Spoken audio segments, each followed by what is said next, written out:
எல்லாரும் எப்படி இருக்கீங்க? வணக்கம். Welcome to Iniya's diary. ஒரு பெண் பிறக்கிறதே பெரிய சாதனை இல்லையா? பிறக்கிறதே பெரிய சாதனை தான், பெண்ணா அதுவும். அந்த சாதனைகள் பெண் வாழ்க்கையில் ஒரு பக்கம் இருந்தாலும், ஒரு பக்கம் இப்போல்லாம் பாதுகாப்பின்மை அப்படின்னு இருக்குது. இது ஒரு நெகட்டிவ் சென்ஸாக தான் நம்ம எடுத்துகிட்டு போனோம். அதனால் அந்த பாதுகாப்பின்மையை ஒரு பாசிட்டிவ் ஒரு தாட்குள்ளே நம்ம எடுத்துகிட்டு போக பார்ப்போம். அதை பற்றி பேசுவோம். ஒரு பெண் பிறக்கிறதே சாதனைன்னு சொல்லியாச்சு. ஓகே, அந்த பெண் பிறந்த பிறகு பார்க்குற முதல் ஆண் அவங்களோட அப்பா தான்.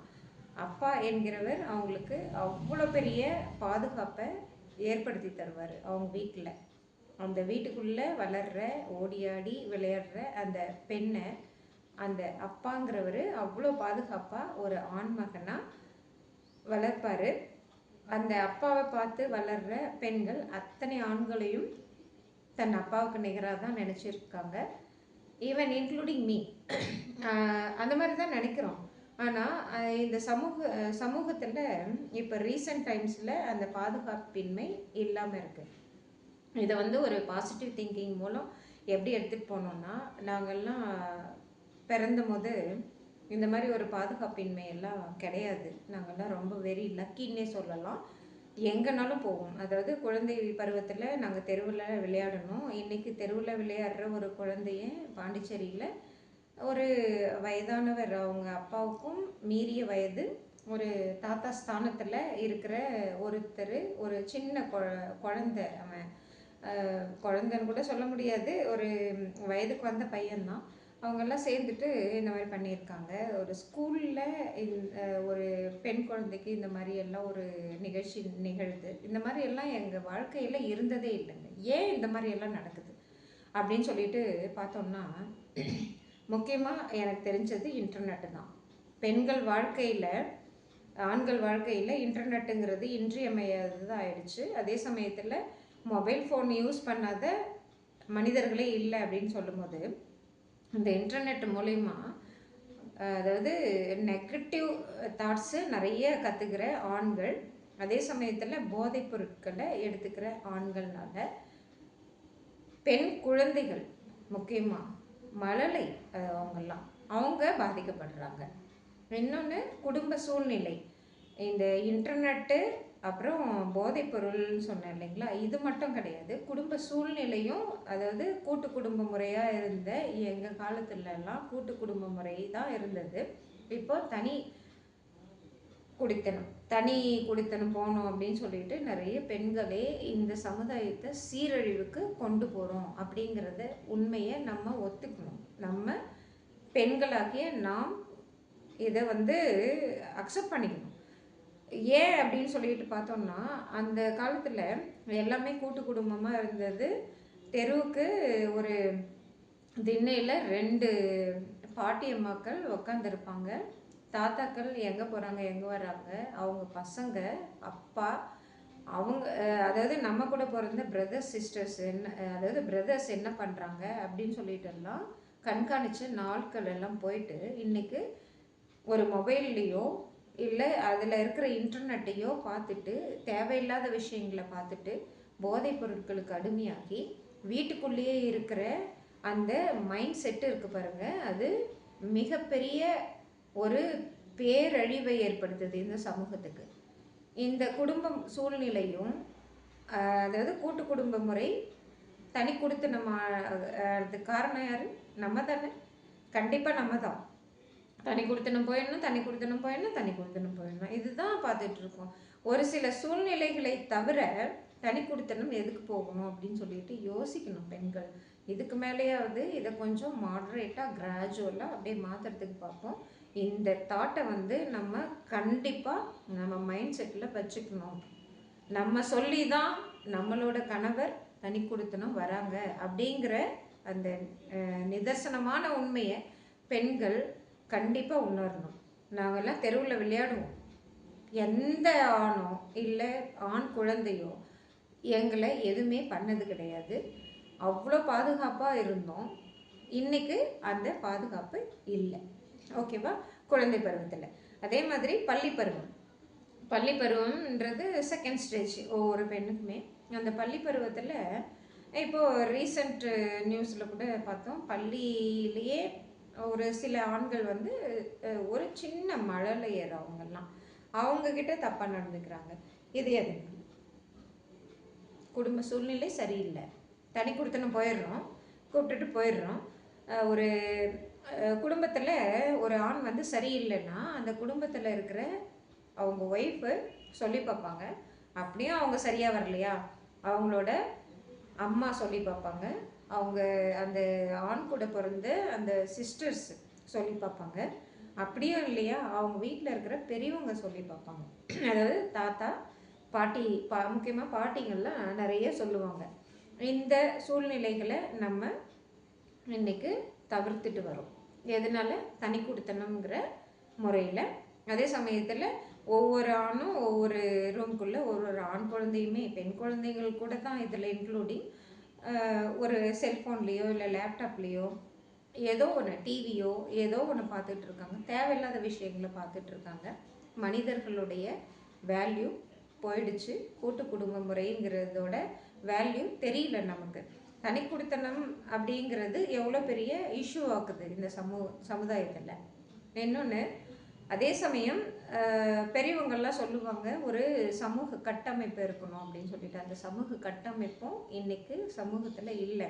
ஒரு ஒழுக்கம் சார்ந்த சமூக கட்டமைப்பு தான் ஒரு நாட்டையோ இல்லை அந்த ஊரையோ உயர்த்தும். அந்த சமூக கட்டமைப்பே கிடையாது. அதனால தான் இந்த பள்ளிகளில் கல்லூரிகளில் எல்லாம் இந்த மாதிரி ஒரு நிகழ்வுகள் நடக்கிறதுக்கான காரணமாக நம்ம பார்க்கணும், அதையும் யோசிக்கணும். ஈவன் டீச்சர்ஸே ஒரு தவறான வழிக்கு போகிறாங்க அப்படின்னு யோசிக்கிறது வந்து எவ்வளோ வருத்தமாக இருக்குது. அந்த டீச்சர்ஸ் வந்து ஏன் அந்த மாதிரி போகிறாங்க அப்படின்னா, அவங்க குடும்பத்தில் எல்லா ஒரு குற்ற செயலையும் கொஞ்சம் யோசிச்சு பாருங்கள், நல்லா படித்து பாருங்கள், நல்லா அனலைஸ் பண்ணி பாருங்கள், அண்டர்ஸ்டாண்ட் பண்ணி பாருங்கள். இத்தனை தடவை ஏன் சொல்கிறேன்னா, அவங்களுக்கு குற்ற பின்னணி இருக்குது. ஒரு ரீசெண்டாக ஒரு கல்லூரியில் நடந்த ஒரு குற்றச்செயலில் அந்த ஆணுக்கு 3 மனைவிகள். எதுக்காக 3 மனைவிகள்? அவர் மேரேஜ் பண்ணிக்க விரும்புகிறாரு, ஓகே. இந்த பெண்களுக்கு அவருக்கு ஏற்கனவே திருமணம் ஆகிடுச்சு அப்படின்னு சொல்லிட்டு தெரியலையா? அதை ஏன் அக்செப்ட் பண்ணுறாங்க? இதை தான் யோசிக்கணும் பெண்கள். இது வந்து பெண்கள் தினத்தில் யோசிக்க வேண்டிய கட்டாயமான விஷயம் இதெல்லாம். ஏன் இன்னொரு ஆண் வந்து ஒரு 2 ஒய்ஃப் இருக்காங்க ஏற்கனவே, 3ஆவதாகவும் ஒரு பெண் வந்து அவங்கள திருமணம் பண்ணிக்கிறது, இது எவ்வளோ தூரத்துக்கு நல்லது? இதெல்லாம் யோசிக்கணும், கண்டிப்பாக யோசிக்கணும். பெண்கள் தினத்தில் இதை தான் யோசிக்கணும். நம்ம பிறந்தது ஒரு பெரிய சாதனை தான், இல்லைன்னு சொல்லலை. ஆனால் ஒழுக்கமுடன் நம்ம இருக்கோமா அப்படின்னு சொல்லிட்டு பார்க்கணும். ஆண்கள் தான் ஒழுக்கமாக இருக்கணும், பெண்கள் ஒழுக்கமாக இருக்கணும் அப்படின்னு சொல்கிறதெல்லாம் விட்டுட்டு, பெண்கள் ஒழுக்கமாக இருந்தால் ஆண்கள் தன்னாப்பில் ஒழுக்கமாயிடுவாங்க. அது கண்டிப்பாக உண்டு. அதே சமயத்தில் இன்னொரு சைடு பார்த்தோம்னா, ஆண்கள் ஒழுக்கமாக இருக்காங்க இல்லை அப்படிங்கிறதெல்லாம் இங்கே தாட்டே கிடையாது. தான் நான் தான் முதல்ல சொல்லிட்டேனே, நெகட்டிவாக திங்க் பண்ணுறதை விடுங்க, நம்ம என்ன செஞ்சிட்ருக்கோம் அதை பண்ணுங்க. அதாவது பெண்கள் வந்து ஏன் இப்படி சொல்கிறாங்க, ஆண்கள் வந்து ஒழுக்கமாக இருக்கக்கூடாதா, அந்த தாட்டுக்கே போகாதீங்க. அவங்க எப்படின்னா போகிறாங்க அப்படின்னு சொல்லிட்டு விட்டுட்டு, கொஞ்சம் கொஞ்சமாக ஒவ்வொரு குடும்பத்துலேயும் இருக்கிற பெண்கள் அவங்கள திருத்தலாம். அம்மா, அப்பா, தங்கைகள். அதே சமயத்தில் இந்த ஒரு 3 ஒய்ஃப் இருக்காங்கன்னு சொன்னேன் இல்லைங்களா, இந்த மாதிரி சமூக சீரழிவுகளை வந்து கொஞ்சம் மாற்றுறதுக்கு முயற்சி பண்ணக்கூடிய இடத்துல பெண்கள் இருக்காங்க. இதை தான் சொல்கிறேன், சமூக கட்டமைப்பு கரெக்டாக இருக்கணும். அதையும் மீறி எல்லா பெண்களும் வந்து ஒரு ஆணை சார்ந்து தான் இருக்காங்க அப்படின்ற எண்ணம் அந்த ஆணுக்கு ஏன் வருது? இதனால தான். அதாவது பெண்கள் நம்மளையே விட்டு தரோம், நம்மளோட சுயமரியாதையை விட்டு தரோம். அதனால தான் அந்த ஆண் வந்து அவருடைய ஒழுக்கத்தில் தவறுறாரு. அந்த தவறுதலான ஆண்களை வளர்க்கறது யார்? நம்ம தான். இதை புரிஞ்சுக்கணும். இதை வந்து தவறாக சொல்லிட்டாங்க, பெண்களைய பாயிண்ட் அவுட் பண்ணி சொல்கிறாங்க அப்படின்னுலாம் யோசிக்கிறது ஒரு பக்கம் இருந்தாலும், 100% நம்மளே ரெகக்னைஸ் பண்ணிக்கணும் அப்படின்னு இந்த மகளிர் தினத்தில் சமூக கட்டமைப்பு சார்ந்த ஒரு சிந்தனைக்கு நான் கொண்டு போகிறேன். இதை கொஞ்சம் யோசிச்சு பாருங்கள். அதாவது நான் மேரேஜெல்லாம் பண்ணிக்க முடியாது அப்படின்னு சொல்லிட்டு அவர் கம்மன் போயிடுவார்ல, ஏன் போக மாட்டார்? போவார் கண்டிப்பாக. இதை என்னோட பர்சனல் லைஃப்லேயே நான் பார்த்துருக்கேன். அதாவது எத்தனையோ பேர் ப்ரப்போஸ் பண்ணுவாங்க நமக்கு கல்லூரி காலங்களில். நமக்கு பிடிச்சவங்கன்னு ஒருத்தர் நம்ம வாழ்க்கையில் வருவாங்க. ஓகே, அவங்களோட ஓகே, அது அவ்வளோதானே. அதுக்கப்புறம் என் வாழ்க்கையில் இன்னொருத்தர் ஒரு பெண் வர்றதுக்கு விடலாமா அப்படின்னு ஒரு தாட்டு வருது இல்லையா? நம்ம ஒழுங்காக நடந்துக்கிட்டோம்னா அவங்க ஒழுங்காக நடந்துக்குவாங்க. அப்படியே ஒழுங்காக நடக்காத ஆண்கள் சில பேர் இருப்பாங்க, இல்லைன்னு சொல்ல வரல. அந்த ஆண்களை திருத்தக்கூடிய ஒரு சூழ்நிலை இல்லைன்னா ஒரு பால் யார் கையில் இருக்குது? அந்த இன்னொரு மேரேஜ் பண்ணணும்னு விரும்புகிறாரு இல்லையா அந்த ஆண், அந்த பெண் கையில் இருக்குது. அவங்களுக்கு ஏற்கனவே மேரேஜ் ஆகிடுச்சு, இன்னொரு பெண்ணோட வாழ்க்கையில் நம்ம போக போகிறோம். அது தவறான செயல் அப்படின்னு சொல்லிட்டு வேறு வாழ்க்கைக்கு யோசனை பண்ணணும். அப்போ யோசனை பண்ணால் அந்த கல்லூரி பெண்ணோட வாழ்க்கை இன்றைக்கி கேள்விக்குறியாக இருக்காது. அவருக்கு அதுதான் தோணும். அதாவது நம்ம எது செஞ்சாலும் இந்த பெண்கள் ஆண்களை நம்புகிறாங்க அப்படின்ற அந்த தாட், அந்த மனப்பான்மை தான் இவங்களெல்லாம் இவ்வளோ தூரத்துக்கு கூட்டிகிட்டு போகுது.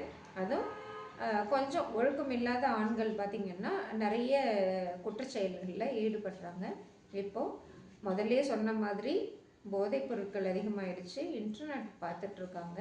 பெண்கள் மீதான வன்முறைகள், வன்மை எண்ணங்கள் தான் ஆண்கள்கிட்ட இருக்குது. அதை கொஞ்சம் கொஞ்சமாக அவங்கக்கிட்ட இருந்து போக்க வேண்டியது அவங்க குடும்பத்தில் இருக்கிற பெண்களாகிய தெய்வங்கள் கையில் தான் இருக்குது. அவங்க அம்மாவும் திருத்தலாம், அவங்க பாட்டி திருத்தலாம், அவங்க கூட பிறந்த அக்கா தங்கைகள் திருத்தலாம், கட்டின மனைவி திருத்தலாம். இதெல்லாம் செய்யுங்க. அதாவது திருமணமான ஒருத்தர் இந்த மாதிரி பண்ணுறாரு அப்படிங்கிறது தான் நான் இங்கே பேசப்படுது.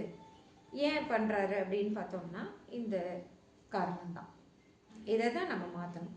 அதே சமயத்தில் ஒரு சின்ன குழந்தை, ஒரு 60-70 வயசு பெரியவங்க, அவங்க ஒரு சின்ன ஒரு 15-23 வயசு பையன் கூட சேர்ந்துக்கிட்டு ஒரு குற்ற செயலில் ஈடுபடுறாரு. இதெல்லாம் ஏன் நடைபெறுது? வீட்டில் கண்காணிக்கிறது இல்லை. பெண்கள் கண்டிப்பாக அவங்க வீட்லேயும் இருந்திருப்பாங்க, கண்காணிக்கிறது இல்லை. அவன் அடங்க மாட்டேங்கிறான் அப்படின்னு சொல்லிட்டு கண்காணிக்கிறது இல்லை. அது சரி, ஓகே, அடங்க மாட்டேங்கிறான்னா எத்தனையோ சமூக பாதுகாப்பு சட்டங்கள் இருக்குது, அங்கே போய் சொல்லுங்கள், தயவு செய்து சொல்லுங்கள். அடுத்த வீட்டு குழந்தையோ அடுத்த வீட்டு பெண்களோ பாதிக்கப்படுறதுக்கு ஏன் விடுறீங்க? நீங்கள் சொல்லுங்கம்மா, நீங்கள் சொல்லுங்கள். என் வீட்டில் என் பையன் இப்படி தான் இருக்கான் அப்படின்னு சொல்லிட்டு நம்ம சொல்லணும். Even including me also. எத்தனை பெண்கள் இந்த மாதிரி ஒரு முயற்சி எடுத்திருக்கோம். இதுதான் பெண்களுடைய வளர்ச்சி. பெண்கள் நம்ம மட்டும் வளர்றதில்லை, நம்ம சார்ந்த, நம்ம தெருவில் ஓடிட்டு இருக்கிற ஒரு குழந்தை ஒரு ஆண்னால் பாதிக்கப்பட்டு இறந்த நிலையில் சாக்கடையில் போடுறதோ இல்லை கல்லூரி வாசலில் ஒரு மானக்குறைவு ஏற்படுறதோ எப்படி ஏற்றுக்க முடியும்? அங்கே இருக்கிற டீச்சர்ஸு, அங்கே இருக்கிற ப்ரொஃபஸர்ஸு, இங்கே இருக்கிற பெண்கள் எல்லாருமே இதை பற்றி யோசிக்கணும். இதை பற்றி யோசித்தாதான் இந்த சமுதாயத்தில் பெண்களுக்கான மாற்றம் உண்டாகும். முக்கியமாக பாதுகாப்பு விஷயத்தில் மாற்றம் உண்டாகும். இந்த ஒழுக்கத்தை நம்ம கிட்ட இருந்து ஆரம்பிங்க. தானாக ஆண்கள்கிட்ட ஒழுக்கம் வரும். ஒழுக்கம் இல்லாத ஆண்கள் காவல்துறை மூலயமா எதனா தண்டனைக்கு உள்ளாவாங்க. கண்டிப்பாக அது நிச்சயம் நடக்கும். அதே சமயத்தில் காவல்துறை அப்படின்னு எடுத்துக்கிட்டோம்னா, காவலன்ற செயலி நிறைய பேருக்கு தெரியறதில்ல. காவலன் அப்படிங்கிற ஒரு செயலி இருக்குது. பெண்கள் எதனா ஆபத்தான நிலையில் இருந்தால் அதை பயன்படுத்தலாம். அதை பயன்படுத்தி எத்தனையோ பெண்கள் பயன் அடைஞ்சிருக்காங்க. அதையும் நம்ம இந்த காலத்தில் இந்த சமுதாய மாறுபாடெல்லாம் சொன்னோம் இல்லைங்களா, மாற்றமெல்லாம் சொன்னோம் இல்லைங்களா, இதையும் நம்ம அக்செப்ட் பண்ணிக்கணும். தொழில்நுட்பம் வளர்ந்துருக்கு, காவலன்கிற ஒரு செயலி இருக்குது, அதை யூஸ் பண்ணணும். எத்தனையோ பேர் சொல்லுவாங்க, மிளகாய் பொடி வச்சுக்கோங்க, இல்லைன்னா பெப்பர் பவுடர் வச்சுக்கோங்க, அந்த பெப்பர் ஸ்ப்ரே இருக்குது இல்லைங்களா, அதை வச்சுக்கோங்க அப்படின்னு சொல்லுவாங்க. ஒரு இக்கட்டான சூழ்நிலையில் இப்போல்லாம் எதுனா ஆட்டோஸில் இல்லைன்னா கால் டாக்ஸியில் போகிறது கூட மிகப்பெரிய சந்தேகத்துக்கு இடமான இதுவாகிடுச்சு. அதெல்லாம் கொஞ்சம் சின்ன குழந்தையிலேருந்தே நம்ம வீட்டில் வளர்கிற குழந்தைங்களுக்கும் சொல்லி கொடுங்க. அதையும் மீறி அவங்களுக்கு சொல்ல முடியலைன்னா நம்ம தான் கேட்டு தெரிஞ்சுக்கிட்டு அந்த பிரச்சனையை எப்படி அணுகணும் அப்படின்னு சொல்லிட்டு அவங்களுக்கு நம்ம சொல்லித்தரணும். அந்த குழந்தைங்க நமக்கு அதுக்கப்புறம் சொல்லி தருவாங்க. அவ்வளோ டெக்னாலஜிக்கலாக நம்ம வளர்ந்துருக்கோம். இதையெல்லாம் பயன்படுத்தணும். பெண்கள் முன்னேற்றம் இதுதான். சாதனைங்கிறது ஒரு முன்னேற்றம் தான். அதே சமயத்தில் பாதுகாப்பின்மையை குறைக்கிறதும் ஒரு சாதனை தான். இதை தான் நான் சொல்லணும்னு ஆசைப்பட்டேன். அதே சமயத்தில் இன்னொரு சாதனை திருமணம் பண்ணிக்கிறது. திருமணம் பண்ணிக்கிறது நான் ஏற்கனவே சொல்லிட்டேன். ஒருவனுக்கு ஒருத்தி தான் அப்படின்னு சொல்லிட்டு நம்ம இந்திய பண்பாடில் இருக்குது. அதை கடைப்பிடிங்க ஃபஸ்ட்டு. இதை வந்து ஒரு இதில் ஆர்த்தடாக்ஸாக சொல்லிகிட்டு இருக்கேன்னு நினைக்க வேண்டாம். ஒருவனுக்கு ஒருத்தி அப்படின்னு சொல்லிட்டு நினச்சாவே இந்த சமூகம் எவ்வளவோ பெரிய மாறுபாடுகளை காணும். கைம்பெண்கள் மறுமணம் செஞ்சுக்கிறது, அதை பற்றி எல்லாம் நிறைய பேசிகிட்டு இருக்காங்க. ஆனால் அந்த கைம்பெண்கள் மறுமணம் செஞ்சுக்கிற வாழ்க்கை வந்து எவ்வளோ தூரத்துக்கு நல்லா இருக்கும் அப்படின்ற அந்த தாட்லேயும் நம்ம பார்த்தாகணும். ஒரு நல்ல ஆண் துணை கிடைச்சதுன்னா கைம்பெண் மறுமணத்தில் எந்த பெண்ணும் மாறுபட மாட்டாங்க. இருந்தாலுமே அந்த மாதிரி ஒரு 100% எடுத்துக்கிட்டோம்னா 99% அந்த திருமண வாழ்க்கை நல்லா இருக்குதா அப்படின்னு சொல்லிட்டு பார்த்தா ஆண்களுடைய மனநிலை இன்னமும் அது மாதிரி மாற்றத்துக்கு வரலை. சும்மா அதாவது சட்டம் பேசுது, புரட்சி பேசுகிறாங்க அப்படின்னு சொல்லிட்டு தான் ஒரு பெண்ணை திருமணம் பண்ணிக்கிறாங்களோ ஒழிய அவங்க லாங் லைஃப் வாழ்கிறாங்களா அப்படின்னும்போது ஒரு சின்ன பர்சன்டேஜில் தான் வாழ்ந்துட்டுருக்காங்க. அதுவும் மாற்றத்துக்கு கொண்டு வரணும். இதையும் எப்படி சொல்லணும்னா நம்ம வீட்டில் வளர்கிற ஆண்களுக்கு பெண்கள்னா இப்படி தான் அப்படின்னு சொல்லிட்டு நம்ம டெய்லி ரொட்டீன் லைஃப்பில் நம்ம வாழ்ந்துட்டுருக்கோம் இல்லையா, அப்போது சொல்லிகிட்டே போகணும். நம்ம இன்றைக்கி என்ன பார்த்தோம்? இன்றைக்கு நான் ஒரு பெண்ணை பார்க்குறேன். அவங்க வந்து அவங்களோட ஹஸ்பண்ட் இறந்துட்டாங்க. அவங்க ஃபாதர் இன் லா ஹவுஸில் தான் வாழ்ந்துட்டுருக்காங்க. அவங்க சொல்கிறாங்க, என்னோட சாமானத்தெல்லாம் வெளியே எடுத்து வச்சுட்டு போட்டுருவேன் அப்படின்னு சொல்லிட்டு சொல்கிறாங்க. இதை நான் எப்படி அக்செப்ட் பண்ணிக்கிறது அப்படின்னு சொல்லிட்டு சொல்லும் போதே அவங்க கண்ணில் இருந்து கண்ணீர் வருது. அவங்களுக்கு பொருளாதார நிலையிலும் எந்த சப்போர்ட்டும் கிடையாது. அவங்க ஃபாதர் இன்லா கூட தான் வாழணும். அவங்க ஹஸ்பண்ட் இறந்துட்டாங்க. மதர் இன்லாவும் கிடையாது. அவங்க வந்து வேற ஒருத்தர் கூட போயிட்டு தான் அந்த அம்மா சொல்கிறாங்க. இப்போ தெரியுதா அந்த பெண் ஏன் அழுந்தாங்கன்னு? அதாவது அவங்களோட ஹஸ்பண்ட் இருக்கார் இல்லைங்களா, எனக்கு கொஞ்சம் நர்வஸாக இருக்குது. ஹஸ்பண்ட் இருக்காங்க இல்லைங்களா, அவங்க இறந்துட்டாங்க. அவங்க அம்மா வந்து இறந்ததுனால எவ்வளோ அதாவது அவங்க அம்மா வந்து இறந்துட்டாங்கன்னு கூட சொல்லிக்கலாம், அதில் என்ன தப்பு. அவங்க இறந்த மாதிரி தானே. அவங்க வந்து வேறு எங்கேயோ இந்த குடும்பத்தை விட்டுட்டு போயாச்சு. அவங்க அப்பா தொல்லை தாங்க முடியாமல் போயிட்டாங்களா என்னன்னு எல்லாம் தெரியல. இங்கே தமிழ்நாட்டில் முக்கியமாக தமிழ் பண்பாடில் பூமாதேவி அப்படின்னு சொல்லிட்டு பெண்களை சொல்லுவாங்க. தமிழ்நாட்டில் தான் நடக்குது இதெல்லாம். நம்ம தமிழ்நாட்டில் தான் நடக்குது. இவ்வளோ பெரிய தத்துவத்தை சொன்ன நம்ம தமிழ்நாட்டில் தான் இதெல்லாம் நடக்குது. அந்த அம்மா விட்டுட்டு போயிட்டாங்கங்கிற அந்த காரணத்திலேயே அவர் வந்து வாழ்ந்துட்டுருக்காரு. அந்த கோபம் ஃபுல்லாக இந்த பெண் மேலே காட்டுறாங்க. ஒரு மரத்தடியில் தான் அவங்க உட்காந்துட்ருக்காங்க. நான் போன உடனே இந்த மாதிரி சொல்கிறாங்க. நம்மளால் என்ன செய்ய முடியும் அப்படின்னு யோசிக்கிறது ஓகே, அது நார்மலாக ரொட்டீனாக வந்துடும்.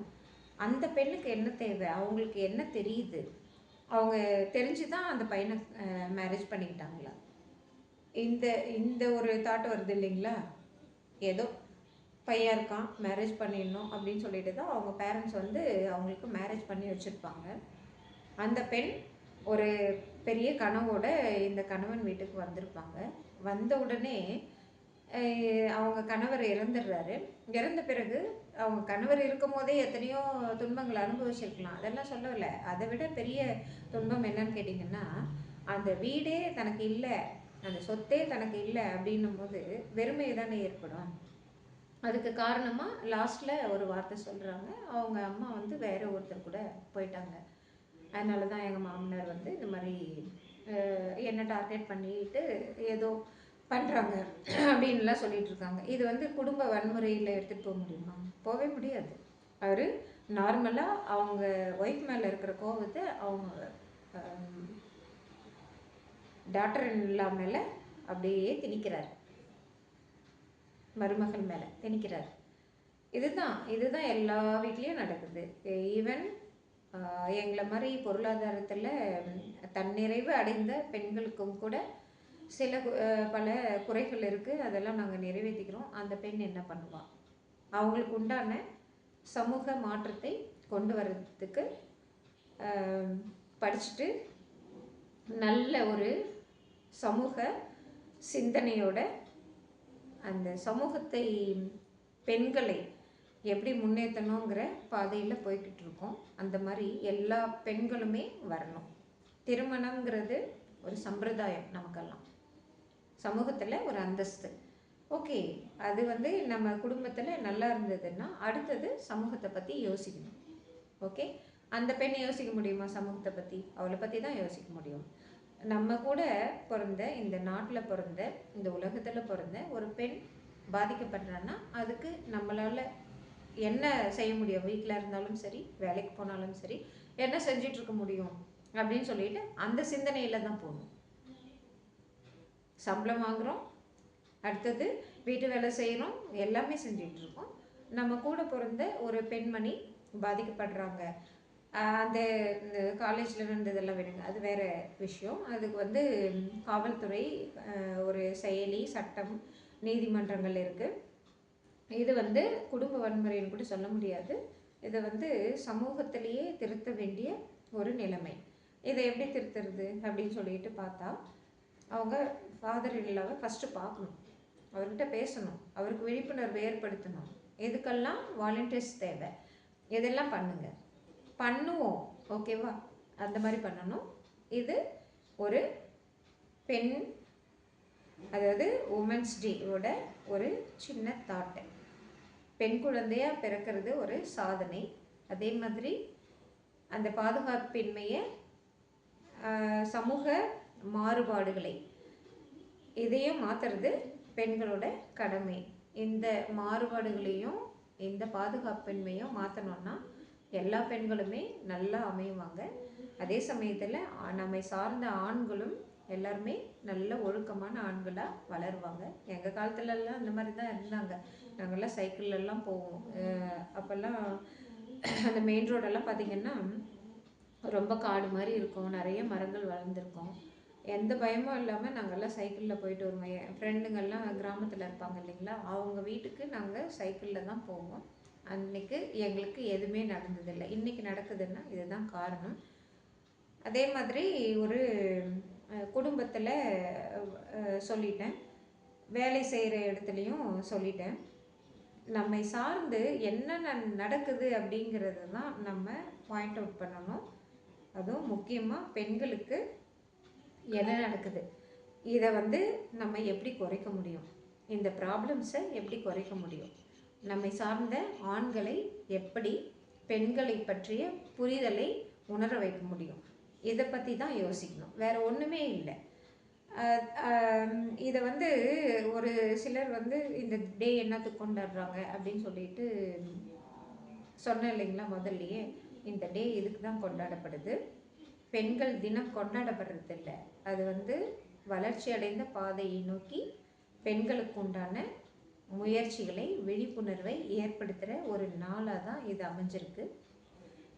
எங்களையெல்லாம் அதே சமயத்தில் இன்னொன்று சொல்லணும், ரொம்ப அழகாக வளர்த்து விட்ட அப்பா, பிரதர்ஸ், அப்புறம் சொந்தங்களில் இருக்கிற அத்தை பசங்க, மாமா பசங்க, இவங்க, அப்புறம் பள்ளி பருவத்தில் இருந்த தோழர்கள், கல்லூரி பருவத்தில் வந்த சில தோழர்கள், சில எங்கள் மனசுக்கு பிடிச்சவங்க, அப்புறம் ஒரு திருமணமாகி எங்கள் வாழ்க்கையில்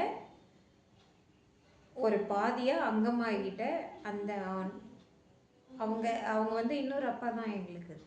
அந்த மாதிரி அமையறதுக்கு எல்லா பெண்களுக்கும் நல்ல வாழ்க்கை அமைய இந்த நாளில் வாழ்த்துறோம். அதுக்கு உண்டான முன்முயற்சிகளை கண்டிப்பாக எடுக்கணும். இந்த நாள் ஒவ்வொரு ஆணும் யோசிங்க.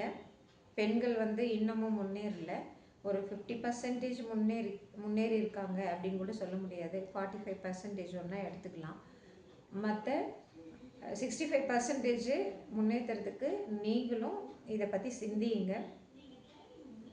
ஒரு போதைப் பொருள் எடுத்துக்கிட்டால் உங்கள் நிலையில் நீங்கள் இருக்க மாட்டீங்க. பெண்கள் அதாவது குழந்தைங்களா இருந்தால் கூட அது தெரியறதில்ல. இதெல்லாம் எப்படி மாற்றணும், அந்த பெண்களுக்கு அதாவது பெண் சமுதாயத்திற்கே எதிரான அந்த போதை பொருட்களை எப்படி அவாய்ட் பண்ணுறதுன்னு கொஞ்சம் திங்க் பண்ணி பாருங்கள். அதே சமயத்தில் அந்த ஆண்களுடைய வீட்டில் இருக்கிற அத்தனை பெண்களும் இதுக்கு முழு முயற்சி எடுத்து அந்த ஆண்களை திருத்த பாருங்கள். திருத்துறது அவ்வளோ ஈஸியாக அப்படின்னு சொல்லிட்டு கேட்பீங்க. கேட்கலாம், நம்ம அது ஈஸி கிடையாது. இருந்தாலும் திருத்துறதுக்கு முயற்சிப்போம். ஒரு 100% இருக்காங்கன்னா ஒரு 50% ஆண்களையாவது திருத்த முடியும் இல்லையா? அவங்க திருந்தினாங்கன்னா எத்தனை குழந்தைகள் பாதுகாப்பாக இருப்பாங்க. இதை பற்றி தான் யோசிக்கணும். சும்மா நெகட்டிவாகவே போய்ட்டுருக்கக்கூடாது. அதாவது அவங்கள வந்து அந்த இடத்துல என்ன பண்ணாங்க, இந்த ஸ்கூலில் என்ன பண்ணாங்க, அந்த கல்லூரியில் என்ன பண்ணாங்க, இந்த வீட்டில் என்ன பண்ணாங்க அப்படின்னு சொல்லிட்டு பேசுகிறத விட பேசுகிறத தவிர்க்கணும். அவங்களுக்கு என்ன பண்ணணுன்றதை யோசிக்கணும். அவங்க பாதுகாப்புக்கு என்ன பண்ணணும், அடுத்தது என்ன பண்ணணும். அந்த ஆண்கள் வந்து தவறு செஞ்சுட்டு, சில ஆண்கள் வந்து நாங்கள் தவறு செஞ்சது இதனால தான் அப்படின்னு சொல்கிற ஆண்களும் இருக்காங்க. அதுக்கு அந்த வீட்டு பெண்கள் என்ன முயற்சி எடுத்தாங்கன்னு பார்க்கணும். இந்த சமுதாயம் அந்த ஆண்களை கண்காணிச்சிச்சா அப்படின்னு சொல்லிட்டு பார்க்க வேண்டிய கடமை நமக்கு இருக்குது. இதெல்லாம் பண்ணணும். எங்கள் கூட வேலை செய்கிற இல்லை படித்த கல்லூரியில் படித்த பள்ளியில் படித்த ஆண்கள் எல்லாம் எதுவும் ப்ரப்போஸ் பண்ணல, இல்லை முயற்சி எடுக்கலை அப்படின்னு நினைக்கிறோமா? அப்படியெல்லாம் கிடையாது. எல்லா இடத்துலையுமே எல்லா பிரச்சனையும் எல்லா பெண்களுக்குமே இருக்குது. அந்த பிரச்சனைகளை எப்படி எதிர்நோக்குறோம். ஈவன் என்னோட எக்ஸாம்பிளே நான் சொல்கிறேன். இந்த மாதிரி மேரேஜ் ஆன பிறகு கூட ப்ரப்போசல்ஸ் வந்திருக்கு. ஆனால் என்னோட தாட் வந்து எப்படி போச்சுன்னா, எனக்கு என்னோட கணவர் இருக்காங்க, என்னோட குழந்தை இருக்காங்க, இது போதுமானதாக இருக்குது அப்படின்னு புரிய வச்சுருவேன். That's all. அந்த ஆண்கள் அவங்களா விலைக்கு போயிடுவாங்க. படித்த ஆண்கள். படிக்காமல் சில பேர் ரொம்ப ரூடாக நடந்துக்கிற வாய்ப்புகளும் சில பெண்களுக்கு அமையும். அதை ஒன்றுமே பண்ண முடியாது. இப்போ ரீசெண்டாக பார்த்திங்கன்னா ஒரு ஆந்திரா போகிற ஒரு பெண்மணி, ஒரு ப்ரெக்னென்ட்ஸ் லேடி, அவங்கள வந்து ஒரு தவறான ஒரு ஆண் வந்து ரயில்லேருந்து தள்ளி விட்டார். அந்த ஆளெல்லாம் என்ன பண்ண முடியும்? ஒன்றும் பண்ண முடியாது. அவங்கள காவல்துறையில் தான் அந்த குற்றத்தை தடுக்கிறதுக்கான வழிமுறைகளை செய்ய முடியும். இந்த மாதிரி ஒரு சூழ்நிலையும் இருக்குது எல்லா பெண்களுக்கும். அதனால தான் இந்த நாளை கொண்டாடுறோம். இதை வந்து ஒரு விழிப்புணர்வு நாளாக எடுத்துக்கோங்க. பெண்கள் கொண்டாடுற தினமாக எடுத்துக்க வேண்டாம். கொண்டாடுறதுன்னா அந்த கேக்கெல்லாம் சாப்பிட்றது மட்டும் நினைக்க வேண்டாம். ஒரு பெண்களோட முன்னேற்றத்தில் பெண்களுக்கு என்னென்ன இந்த உலகம் செஞ்சது, இதுதான் நம்ம பார்க்கணும். Okay, thank you.